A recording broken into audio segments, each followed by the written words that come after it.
नमस्ते। व्यक्तित्व के इस गहरे विश्लेषण में आपका स्वागत है। आज हम बात करने वाले हैं लियो टॉल्स्टॉय के बारे में। लियो टॉल्स्टॉय, वाह क्या नाम है। मतलब रूसी साहित्य के वो दिग्गज, दुनिया के सबसे प्रभावशाली उपन्यासकारों में से एक है ना। बिल्कुल। सिर्फ लेखक ही नहीं, बल्कि एक विचारक, एक समाज सुधारक और एक बहुत ही कह सकते हैं बेचैन आत्मा भी। सही कहा। तो आज हम टॉल्स्टॉय की जिंदगी के सफर को देखेंगे। कैसे वो एक अमीर कुलीन परिवार से निकलकर एक आध्यात्मिक खोज की तरफ बढ़े, हाँ, उनके मशहूर काम, खासकर वॉर एंड पीस और अन्ना कैरेनिना। और उनके बदलते हुए विचार दुनिया भर में लिटरेचर, फिलॉसफी और सामाजिक आंदोलनों पर उनका जो गहरा असर पड़ा, उस सब पर बात करेंगे। एक तरह से उनके जीवन और विचारों की परतें खोलेंगे आज। चलिए शुरू करते हैं। तो टॉल्स्टॉय का जन्म हुआ यासनाया पोल्याना में 1828 में। हाँ, मॉस्को से ज्यादा दूर नहीं है शायद। हाँ, कोई 120 मील दक्षिण में। और परिवार बहुत ही प्रतिष्ठित कुलीन परिवार। लेकिन बचपन में ही मुश्किलें आ गईं।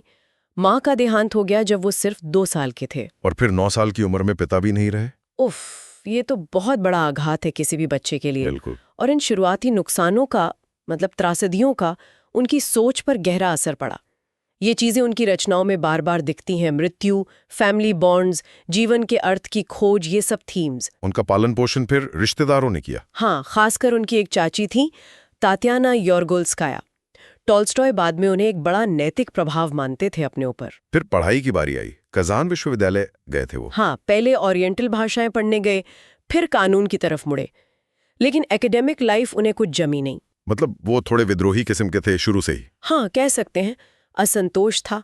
डिग्री पूरे किए बिना ही 1847 में यूनिवर्सिटी छोड़ दी। और वापस अपनी जागीर पर आ गए, यासनाया पोल्याना। हाँ, वहां आकर उन्होंने प्लान्स बनाए, किसानों की दशा सुधारेंगे, खुद पढ़ेंगे, आत्मशिक्षा करेंगे। लेकिन ये योजनाएं ज्यादातर असफल ही रहीं। यही पहली बार उनकी वो सामाजिक चेतना की झलक दिखती है। पर शायद वो उस वक्त तैयार नहीं थे, या माहौल सही नहीं था। शायद दोनों बातें। उनकी उस वक्त की डायरीज हैं जो उन्होंने करीब 18 साल की उम्र से लिखना शुरू किया और जिंदगी भर लिखते रहे। अच्छा, डायरी लिखते थे रोज? हाँ, लगभग। और वो डायरी दिखाती है कि वो कितने बेचैन थे। एक तरफ हाई सोसाइटी का आकर्षण था, दूसरी तरफ उसकी सतहीपन से नफरत भी थी। इंटेलेक्चुअल कामों में इंटरेस्ट था, पर डिसिप्लिन की कमी थी। फिर 1847 से 51 के बीच क्या हुआ? वो मॉस्को, सेंट पीटर्सबर्ग और गांव के बीच भटकते रहे। काफी जुआ खेला, कर्ज में डूबे, प्रेम संबंध भी रहे और अपनी नैतिक कमियों से लगातार जूझते रहे। डायरी में नियम बनाते थे खुद को सुधारने के लिए? हाँ, नियम बनाते थे और फिर तोड़ देते थे। ये एक साइकिल जैसा था। तो फिर सेना में जाने का फैसला कैसे हुआ? काकेशस गए थे ना वो? हाँ, 1851 में। कर्ज से बचने के लिए भी और शायद एक मकसद की तलाश में भी। उनके बड़े भाई निकोलाय वहां थे, तो उनके साथ वो कॉकेशस गए और सेना में वॉलंटियर के तौर पर शामिल हो गए। और ये अनुभव उनके लिए बहुत अहम साबित हुआ है ना? बिल्कुल। यहीं उन्हें युद्ध का सीधा अनुभव मिला, पहली बार। और यहीं से उनका लिखने का सफर भी सही मायनों में शुरू हुआ। उनका पहला पब्लिश्ड काम चाइल्डहुड 1852 इसी दौर से जुड़ा है। चाइल्डहुड? ये तो आते ही काफी सफल हो गया था शायद। हाँ, इसने उन्हें तुरंत साहित्यिक पहचान दिला दी। और इसके बाद बॉयहुड 1854 और यूथ 1857 भी आए। ये तीनों मिलकर एक तरह की ऑटोबायोग्राफिकल ट्रिलॉजी बन गई। सही कहा। इसमें एक युवा रूसी रईस के मन की दुनिया, उसके अंदरूनी जीवन को दिखाया गया है। और यहीं टॉल्स्टॉय की वो अद्भुत क्षमता दिखती है मनोवैज्ञानिक जटिलता को पकड़ने की। वो इंटीरियर मोनोलॉग का इस्तेमाल कर रहे थे जो उस वक्त काफी नया था। फिर आया क्रीमियन युद्ध 1853 से 56 तक। हाँ, और टॉल्स्टॉय ने सेवास्तोपोल में सेवा की, युद्ध के बिल्कुल बीच में। इसका अनुभव कैसा रहा उनके लिए? बहुत ही क्रूर। युद्ध की जो असलियत थी वो उन्होंने वहां देखी। और इसी अनुभव पर आधारित है उनके सेवास्तोपोल स्केचेस 1855-86। इसमें उन्होंने युद्ध की महिमा गाने के बजाय क्या दिखाया? उन्होंने युद्ध की महिमा को बिल्कुल हटा दिया। उसकी जगह दिखाई अराजकता, डर और मौत की रैंडमनेस, कि कैसे चीजें बस हो जाती हैं। यही उनका वो दर्शन और पुख्ता हुआ कि इतिहास जो है वो महान कमांडरों के फैसलों से नहीं बनता, बल्कि अनगिनत छोटे छोटे व्यक्तिगत कामों और संयोगों से बनता है। दिलचस्प पॉइंट है। युद्ध के बाद 1856 में उन्होंने सेना छोड़ दी। हाँ, और फिर यूरोप की यात्रा पर निकले 1857 में, और फिर 1860-61 में France, Switzerland, Germany, England, Italy, कई जगह गए। इन यात्राओं का क्या असर हुआ? इन यात्राओं ने पश्चिमी सभ्यता के प्रति उनका संदेह और गहरा कर दिया। खासतौर पर पेरिस में उन्होंने एक सार्वजनिक फांसी देखी। ओह, वो देखकर वो दहल गए और राज्य द्वारा की जाने वाली हिंसा और मृत्युदंड के प्रति उनका विरोध बहुत मजबूत हो गया।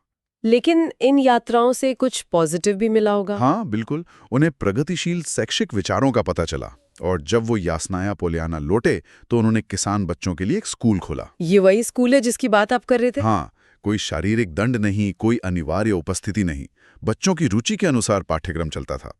उन्होंने शिक्षा पर एक पत्रिका भी निकाली। वो ऐसी शिक्षा चाहते थे जो बच्चे के नेचुरल डेवलपमेंट का सम्मान करे। कमाल है। और फिर 1862 में उनकी शादी हुई। हाँ, 34 साल की उम्र में सोफिया एंड्रीवना बेहेयर्स से, जो तब सिर्फ 18 साल की थीं। ये शादी तो बहुत लंबी चली। हाँ, 48 साल, और इसमें 13 बच्चे हुए, जिनमें से 8 जीवित रहे। ये शादी रचनात्मक रूप से बहुत उर्वर थी, पर भावनात्मक रूप से काफी उथल-पुथल भरी भी रही। सोफिया का क्या रोल रहा टॉल्स्टॉय की लाइफ और काम में? बहुत बड़ा रोल। वो उनकी कॉपीइस्ट थीं, मतलब उनकी हैंडराइटिंग को पढ़कर साफ-साफ लिखती थीं, पूरी एस्टेट को मैनेज करती थीं, और बाद में उनकी साहित्यिक विरासत की रक्षक भी बनी। हालांकि जब टॉल्स्टॉय का आध्यात्मिक परिवर्तन हुआ तो रिश्ते में काफी खटास आ गई। लेकिन शादी के शुरुआती साल? वो टॉल्स्टॉय के सबसे स्थिर और शायद सबसे ज्यादा प्रोडक्टिव दौर में से एक थे। उन्हें यासनाया पोलियाना में पारिवारिक सुख मिला, जो उनकी जवानी की बेचैनी के बाद एक ठहराव जैसा था। और इसी ठहराव और सुख के दौर में उनकी महानतम रचनाओं का जन्म हुआ। बिल्कुल, यहीं वो जमीन तैयार हुई जिस पर वॉर एंड पीस और अन्ना कैरेनिना जैसे पहाड़ खड़े हुए। चलिए अब बात करते हैं इन महान रचनाओं की। पहले वॉर एंड पीस 1865-1869। इसे क्या कहें, उपन्यास, महाकाव्य? शायद महाकाव्य कहना ज्यादा सही होगा। ये साहित्य की सर्वोच्च उपलब्धियों में से एक है, बिना किसी शक के। इसकी पृष्ठभूमि नेपोलियन के युद्धों की है, खासकर 1812 का रूस पर आक्रमण। हाँ, और कहानी 5 कुलीन परिवारों के इर्द गिर्द घूमती है। लेकिन ये सिर्फ कहानी नहीं है, इसमें गहरे दार्शनिक सवाल भी हैं। स्वतंत्र इच्छा क्या है, इतिहास कैसे बनता है, जीवन का अर्थ क्या है। इसकी संरचना भी तो बहुत अलग थी ना? हाँ, बिल्कुल क्रांतिकारी। युद्ध के विशाल मैदानों के दृश्य हैं, फिर एकदम से घरेलू ड्रामा आ जाता है, फिर ऐतिहासिक विश्लेषण है, फिर दार्शनिक निबंध जैसा हिस्सा है। सब कुछ एक साथ बुना हुआ है। और किरदार सुना है 500 से ज्यादा हैं। हाँ, 580 से ज्यादा। और टॉल्स्टॉय का जो इतिहास का सिद्धांत है वो भी इसमें साफ झलकता है। वो ग्रेट मैन थ्योरी को पूरी तरह खारिज करते हैं। मतलब ये कि इतिहास किसी एक नेपोलियन या जार के चाहने से नहीं बदलता। ये अनगिनत कारणों का एक जटिल जाल है, जहां हर व्यक्ति अपनी मर्जी से काम करता है, पर वो परिस्थितियों से बंधा भी होता है। और मुख्य किरदार पिएरे बेजुकोव, प्रिंस आंधे बोल्कोंस्की, नताशा रुस्तोवा, इनकी मनोवैज्ञानिक गहराई तो कमाल की है। सब कुछ इतनी बारीकी से दिखाया है, और इन सब किरदारों की एक सेंट्रल थीम है, एक प्रामाणिक जीवन और अर्थ की खोज। इसी में वो अजनबीकरण वाली तकनीक भी इस्तेमाल की है उन्होंने, ओस्ट्रानेनी। हाँ, ओस्ट्रानेनिया मेकिंग स्ट्रेंज, मतलब जानी पहचानी चीजों को ऐसे दिखाना जैसे आप उन्हें पहली बार देख रहे हो, बिल्कुल नई नजर से। जैसे? कोई उदाहरण? जैसे युद्ध के मैदान का वर्णन, वो उसे किसी नए अनुभवहीन सैनिक की नजर से दिखाते हैं। तो युद्ध की जो क्रूरता या बेतुकापन है वो बिना किसी लाग लपेट के सीधे पाठक तक पहुंचता है। यह आपको चौंकाता है, आपको नए सिरे से सोचने पर मजबूर करता है। कमाल की तकनीक है। अच्छा, वॉर एंड पीस के बाद आया अन्ना करेनिना, 1875-1877। हाँ। अगर वॉर एंड पीस राष्ट्र और इतिहास का महाकाव्य था, तो अन्ना करेनिना व्यक्तिगत त्रासदी और नैतिक दर्शन की एक बहुत ही गहन खोज थी। और इसकी शुरुआत ही कितनी यादगार है। सभी सुखी परिवार एक जैसे होते हैं, हर दुखी परिवार अपने तरीके से दुखी होता है। बिल्कुल, ये लाइन ही पूरे उपन्यास का सार एक तरह से बता देती है। इसमें 2 कहानियां साथ साथ चलती हैं। एक तो अन्ना कैरेनिना की, जो एक प्रेमहीन शादी में फंसी है, उसे काउंट व्रोंस्की से प्यार हो जाता है, समाज उसे बाहर कर देता है और अंत में वो आत्महत्या कर लेती है। और दूसरी कहानी है कॉन्स्टेंटिन लेविन की। वो एक जमींदार है जो आस्था और जीवन के अर्थ की तलाश में है। अंत में उसे शादी, खेती और एक तरह की आध्यात्मिक शांति में सुकून मिलता है। तो ये दोनों कहानियां एक दूसरे के बरक्स खड़ी हैं? हाँ, ये संरचना एक नैतिक संवाद बनाती है। अन्ना और लेविन जीवन की चुनौतियों का सामना करने के दो अलग-अलग रास्ते दिखाते हैं। लेकिन टॉल्स्टॉय की महानता यह है कि वो इसे एक सीधी-साधी नैतिकता की कहानी नहीं बनने देते। मतलब वो अन्ना को जज नहीं करते। नहीं, बिल्कुल नहीं। अन्ना के प्रति गहरी सहानुभूति दिखाई गई है। भले ही वो सामाजिक नियमों को तोड़ती है, उपन्यास उस समय के रूसी उच्च समाज की तीखी आलोचना भी है। उसका पाखंड, उसका सतहीपन, उसकी क्रूरता और उसके दोहरे मापदंड। खासकर औरतों के लिए अन्ना के साथ जैसा बर्ताव होता है वैसा वरोंस्की के साथ नहीं होता। बिल्कुल। और अन्ना का जो मानसिक पतन दिखाया है टॉल्स्टॉय ने, उसका मनोवैज्ञानिक यथार्थवाद तो मतलब कमाल का है। उसकी ईर्ष्या, उसका पैरानोया, उसकी दुनिया को देखने का नजरिया कैसे बिगड़ता जाता है, सब कुछ बहुत सटीक है। अन्ना की आखिरी ट्रेन यात्रा वाला हिस्सा, उसमें स्ट्रीम ऑफ कॉन्शियसनेस का इस्तेमाल है ना? हाँ, वो अंश बहुत प्रभावशाली हैं और उन्होंने बाद के मॉडर्निस्ट लेखकों जैसे जेम्स जॉयस और वर्जीनिया वुल्फ को भी बहुत प्रभावित किया। तो अन्ना कैरेनिना की जबरदस्त कामयाबी के बाद जब टॉल्स्टॉय अपनी शोहरत और पारिवारिक सुख के शिखर पर थे, तभी वो एक गहरे आध्यात्मिक संकट से गुजरे। मतलब सब कुछ था, पैसा, शोहरत, परिवार, लेकिन वो सवाल उन्हें अंदर से खाए जा रहा था कि जीवन का अर्थ क्या है। मौत का डर या मौत के बाद क्या होगा, ये सवाल। हाँ, वही। एक कन्फेशन नाम की उनकी किताब है जो उन्होंने 1879-80 के आसपास लिखी।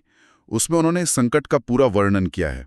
यहाँ तक लिखा है कि वो आत्महत्या के बारे में सोचने लगे थे।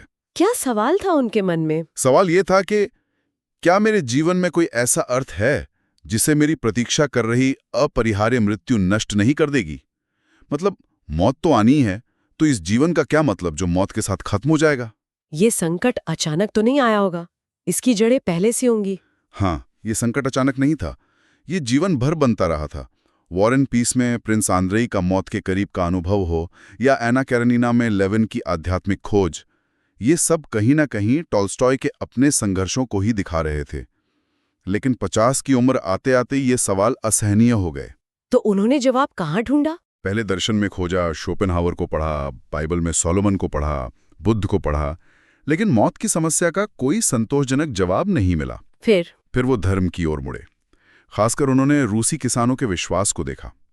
उन्हें लगा कि ये साधारण लोग ज्यादा शांति से मौत का सामना करते हैं, तो वो रूढ़िवादी ईसाई धर्म में वापस लौटे। लेकिन उनकी व्याख्या बहुत अलग थी। हाँ, बिल्कुल।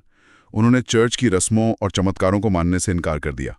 उन्होंने गॉस्पल्स, खासकर सरमन ऑन द माउंट यानी पहाड़ी उपदेश का गहरा अध्ययन किया और ईसाई धर्म का अपना ही एक संस्करण विकसित किया। किस बात पर जोर था उसमें? ईसा मसीह की नैतिक शिक्षाओं पर, जैसे बुराई का बल से प्रतिरोध न करना, सबसे प्रेम करना, नैतिक रूप से परफेक्ट बनने की कोशिश करना, ताकि धरती पर ही ईश्वर का राज्य स्थापित हो सके और किसी संस्थागत अधिकार की बजाय अपनी अंतरात्मा यानी कॉन्शियंस के अनुसार जीना। ये विचार तो उस समय के चर्च और राज्य दोनों के लिए खतरनाक रहे होंगे। बिल्कुल।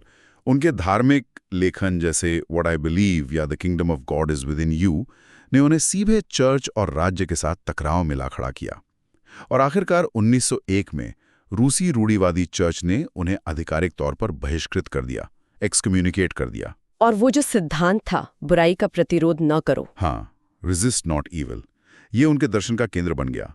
मत्ती के गॉस्पेल का वचन है ये, मत्ती 5:39। उनका तर्क था कि हिंसा का मुकाबला हिंसा से करने से हिंसा बढ़ती ही है, खत्म नहीं होती। तो फिर बदलाव कैसे आएगा? केवल अहिंसक नैतिक प्रतिरोध से और सार्वभौमिक प्रेम से समाज को सिर्फ इसी तरह बदला जा सकता है।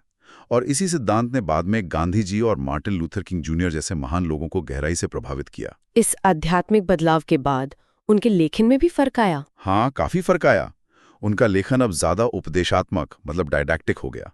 वो कला को नैतिक और धार्मिक उद्देश्यों को पूरा करने का साधन मानने लगे। यहाँ तक कि उन्होंने अपनी पिछली महान रचनाओं को भी नकार दिया। हाँ, कुछ हद तक। व्हाट इज आर्ट 1897 नाम की किताब में उन्होंने तर्क दिया कि सच्ची कला वो है जो सभी लोगों के लिए सुलभ हो और नैतिक संदेश दे। उन्हें लगने लगा कि वॉर एंड पीस और अन्ना कैरेनिना जैसी रचनाएं सिर्फ अमीर विशेषाधिकार प्राप्त वर्गों के मनोरंजन के लिए थीं। लेकिन क्या उन्होंने लिखना छोड़ दिया या बाद की रचनाएं उतनी महत्वपूर्ण नहीं है? नहीं, लिखना नहीं छोड़ा। और इस बदलाव के बावजूद उनके बाद के फिक्शन में भी बहुत शक्तिशाली रचनाएं शामिल हैं। जैसे the death of Ivan Ilyich 1886। ये मृत्यु दर यानी मॉर्टैलिटी पर लिखी गई महानतम रचनाओं में से एक है। एक सफल जज की कहानी है जो मरते वक्त महसूस करता है कि उसने एक झूठी, सतही जिंदगी जी है। और द क्राइसिस ऑफ सोनाटा 1889? ये तो काफी विवादास्पद रही थी। हाँ, बहुत। ये यौन ईर्ष्या और विवाह पर एक नॉवेला है। इसमें टॉल्स्टॉय के सेक्सुअलिटी पर विचार और भी ज्यादा चरम पर दिखते हैं। इसने उनके अपने वैवाहिक जीवन में भी तनाव पैदा किया। और भी कुछ महत्वपूर्ण रचनाएं। मास्टर एंड मैन 1895 है। बर्फीले तूफान में खोए एक अमीर व्यापारी और उसके किसान नौकर की कहानी। इसमें आत्म बलिदान से मुक्ति और मौत के वक्त मानवीय भाईचारे का एहसास दिखाया गया है। हाजी मुराद का भी जिक्र आता है। हाँ, वो मरणोपरांत प्रकाशित हुई 1912। एक अवार विद्रोही नेता की कहानी है जो रूसी साम्राज्यवाद और कॉकेशियाई युद्ध के बीच फंसा हुआ है। इसे कई क्रिटिक्स उनकी आखिरी महान कृति मानते हैं। और रेजरेक्शन 1899, ये उनका आखिरी बड़ा उपन्यास था ना? हाँ, एक रईस की कहानी है जो सालों बाद एक वेश्या में उस लड़की को पहचानता है जिसे उसने जवानी में बहकाया और छोड़ दिया था। फिर वो पश्चाताप के लिए उसके पीछे साइबेरिया तक जाता है। इस उपन्यास से जो भी पैसा मिला, टॉल्स्टॉय ने उसका इस्तेमाल उत्पीड़ित धार्मिक समूहों, खासकर दूखोबोर समुदाय के लोगों को कनाडा भेजने में किया। तो उनके विचार एक आंदोलन का रूप ले चुके थे, टॉल्स्टॉयवाद। हाँ, इसके अनुयायी शाकाहार, शारीरिक श्रम, निजी संपत्ति का त्याग और शांतिवाद में विश्वास रखते थे। टॉल्स्टॉय खुद भी जार शासन के मुखर आलोचक बन गए थे। और गांधी जी पर उनका प्रभाव तो खैर हम जानते ही हैं। The kingdom of God is with in you ने गांधी जी के सत्याग्रह की अवधारणा को आकार देने में बहुत महत्वपूर्ण भूमिका निभाई। और ये प्रभाव फिर गांधी जी से होता हुआ अमेरिकन नागरिक अधिकार आंदोलन तक पहुंचा, मार्टिन लूथर किंग जूनियर तक। टॉल्स्टॉय के विचारों को और कैसे समझ सकते हैं? ईसाई अराजकतावाद। हाँ, वो राज्य की सत्ता को अस्वीकार करते थे, क्योंकि राज्य अक्सर हिंसा पर आधारित होता है। अहिंसा मतलब पूर्ण शांतिवाद, किसी भी तरह की जबरदस्ती का विरोध। शारीरिक श्रम पर भी बहुत जोर देते थे। बिल्कुल, उनका मानना था कि हर किसी को शारीरिक श्रम करना चाहिए। वो जमीन के निजी स्वामित्व के भी खिलाफ थे। लेकिन कामुकता पर उनके विचार बाद में बहुत कठोर हो गए थे। हाँ, बाद के सालों में वो ब्रह्मचर्य की वकालत करने लगे, यहाँ तक कि शादी के अंदर भी। और ये उनके अपने जीवन और उनकी शिक्षाओं के बीच एक बड़ा विरोधाभास था, क्योंकि उनकी खुद की बड़ी फैमिली थी। इसी वजह से उनके पारिवारिक जीवन में भी तनाव रहा होगा। बहुत ज्यादा, खासकर आखिरी सालों में। उनकी पत्नी सोफिया उनके जीवन शैली के इस पूर्ण त्याग को स्वीकार नहीं कर पा रही थीं। टॉल्स्टॉय अपनी सारी संपत्ति और किताबों का कॉपीराइट छोड़ना चाहते थे, लेकिन सोफिया और परिवार इसके खिलाफ थे। उनके कुछ शिष्य भी थे शायद, जो इस तनाव को बढ़ा रहे थे। हाँ, व्लादिमीर चटकॉव जैसे कुछ अनुयायी थे, जिनके प्रभाव को लेकर भी परिवार में मतभेद थे। और अंत में 82 साल की उम्र में उन्होंने घर छोड़ दिया। हाँ, अक्टूबर 1910 में वो यासनाया पोलियाना से चुपचाप निकल गए, शायद शांति की तलाश में या इस पारिवारिक कलह से दूर जाने के लिए। लेकिन रास्ते में ही उनकी तबीयत बिगड़ गई। उन्हें निमोनिया हो गया और रास्ते में एक छोटा सा रेलवे स्टेशन था, अस्तापोवो, वहीं उनकी मृत्यु हो गई नवंबर 1910 में। उनकी मृत्यु एक अंतर्राष्ट्रीय घटना बन गई थी। उन्हें दफनाया कहाँ गया? वापस यासनाया पोलियाना में, वहीं जहां बचपन में वो और उनके भाई मानते थे कि एक हरी छड़ी गड़ी हुई है जिसमें दुनिया की सारी खुशियों का राज लिखा है। उनकी कब्र पर कोई निशान नहीं है जैसा वो चाहते थे। तो अगर हम उनकी विरासत को समेटना चाहें, साहित्यिक तकनीक के तौर पर क्या कहेंगे? मनोरचनात्मक यथार्थवाद के तो वो मास्टर थे ही। अजनबीकरण या उष्ट्रानेनी का अद्भुत इस्तेमाल किया। सर्वज्ञ पर्यवेरणकर्ता यानी ओमनीसिएंट नैरेटर का प्रयोग, प्रकृति का प्रतीकात्मक उपयोग और वो महाकाव्य जैसा विस्तार, ये सब उनकी पहचान है। और उनका स्थायी महत्व? देखिए, वो एक महान कलाकार थे। War and peace, Anna Karenina जैसी कृतियां अमर हैं। वो एक गहरे विचारक थे। अहिंसा, सामाजिक न्याय पर उनके विचार आज भी प्रासंगिक हैं। और वो एक तरह के एक्टिविस्ट भी थे, जिनका असर गांधी जी जैसे लोगों पर पड़ा। उनके व्यक्तिगत विरोधाभास उन्हें कमजोर नहीं बनाते, बल्कि और ज्यादा दिलचस्प बनाते हैं। वो आदर्शों और इंसानी सीमाओं के बीच का संघर्ष दिखाते हैं, और उनकी प्रासंगिकता आज भी बनी हुई है। जीवन के अर्थ की खोज, अहिंसा का महत्व, सामाजिक असमानता के सवाल, ये सब आज भी उतने ही जरूरी मुद्दे हैं। तो टॉल्स्टॉय सिर्फ एक लेखक नहीं थे, बल्कि एक साधक थे, जिन्होंने कला और जीवन दोनों में लगातार सच्चाई की तलाश की। बिल्कुल। उनकी रचनाएं और उनके विचार आज भी हमें इंसान के स्वभाव के बारे में गहरी समझ देते हैं और हमें ये सोचने पर मजबूर करते हैं कि हम दुनिया को एक बेहतर जगह कैसे बना सकते हैं। उनकी विरासत जटिल है, लेकिन इसमें कोई शक नहीं कि वो बहुत शक्तिशाली है। तो ये थी हमारी आज की चर्चा लियो टॉल्स्टॉय पर। और शायद ये सोचने लायक बात है कि टॉल्स्टॉय ने कला और नैतिकता के बीच जो एक तनाव महसूस किया, क्या वो आज के रचनाकारों के लिए भी उतना ही सच है? ये एक दिलचस्प सवाल है।